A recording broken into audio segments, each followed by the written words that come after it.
Bonjour à tous les amis, très heureux de vous retrouver comme tous les matins dans ce Day Trading Roadmap LNDJ pour faire un point sur les indices qui sont bien en PLS. C'est normal, on a eu des mauvaises stats en provenance de la Chine concernant les exportations-importations qui laissent planer certains doutes concernant l'économie mondiale, mais aussi le marché attend l'inflation américaine jeudi tout simplement.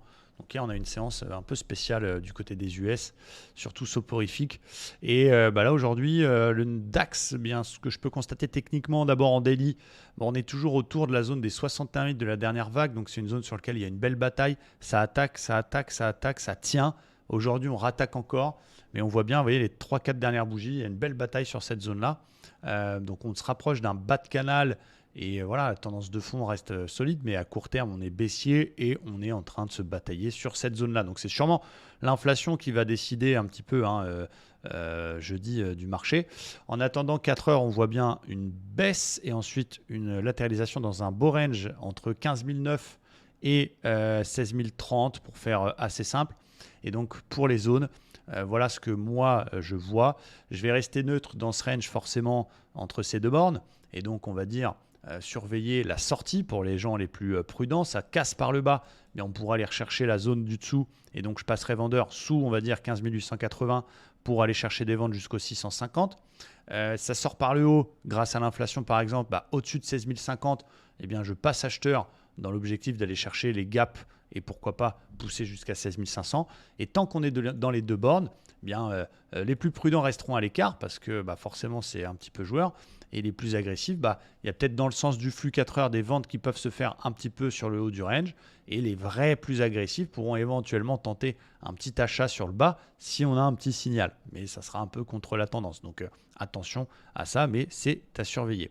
Du côté du Dow Jones, il a été un peu plus solide que les autres indices américains hier, grâce notamment à l'action Boeing. Vous savez que le Dow Jones, il a une méthode de construction qui est différente des autres indices qui sont, eux, pondérés par rapport aux capitalisations, etc. Le Dow Jones, c'est un peu un calcul différent. Donc, des fois, il évolue un peu comme ça parce qu'il y a une grosse action, notamment Boeing, qui a un point important.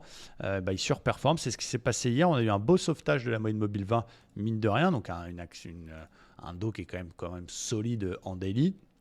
En 4 heures, on voit qu'il est bien, il a bien rebondi, il a cassé son plus haut précédent. Et donc voilà mon plan en 1 heure.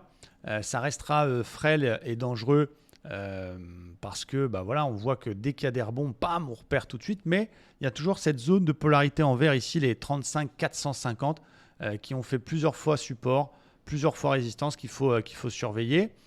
Petite zone de résistance aussi qui fait son job vers les 580. Donc plan plus safe, c'est d'attendre qu'il casse le plus haut pour vraiment acheter plus sérieusement jusqu'en haut au 800. Plan plus joueur, c'est de tenter un petit achat cet après-midi dans cette polarité, mais pour l'instant on voit qu'il y a une bataille, on est même en train de la réattaquer. On surveillera aussi les plus bas d'hier en cas de baisse, voir ce qui peut se passer sur les 35 200. Sous 35 200, full vendeur jusqu'à la zone support les 800.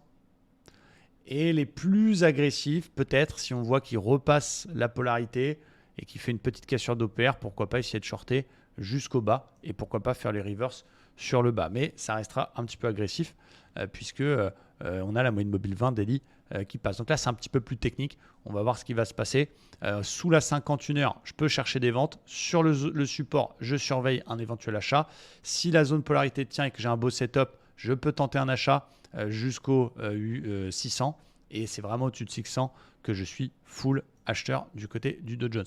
Côté Nasdaq, on a un marché qui ressemble plus au DAX, au Standard & Poor's notamment, avec la belle polarité que vous avez vue, que je vous ai présentée dans la vidéo du dimanche, ici qui fait son job, résistance, résistance, support, qui a bien provoqué un rebond hier, rebond de courte durée puisqu'on repart déjà à la baisse ce matin. Et donc, du côté du Nasdaq, on a deux choses intéressantes. On est bloqué finalement dans un range avec une zone basse, c'est 15 360. Une zone haute, c'est la polarité en grise, les 530. Donc, tant qu'il sera entre 360 et 530, ce sera la partie de ping-pong. Et les plus agressifs tenteront des achats sur le bas et tenteront des shorts sur le haut. Et quand on est plus prudent, on va attendre la sortie, passer acheteur uniquement s'il casse les 530 et passer vendeur uniquement s'il casse les 300, 320 qui est le 61,8 de toute la vague précédente. Donc, ping-pong entre 360 et 520 pour les scalpers qui vont essayer d'acheter proche de la zone basse et vendre proche de la zone haute. Et donc plus prudent, on est plus acheteur au-dessus de 520, 530, pardon, plus vendeur sous 320. Voilà pour le Nasdaq, les zones à surveiller. Il y a quand même pas mal de pression vendeuse là pour l'instant, pour ce matin, avec un VIX qui prend 4,80. Donc les taux aussi, il y a ces histoires de taux, il y a des grosses obligations qui peuvent un peu foutre la merde entre guillemets sur les taux. Et donc quand on a des poussées de taux, notamment du 10 ans, c'est jamais très bon.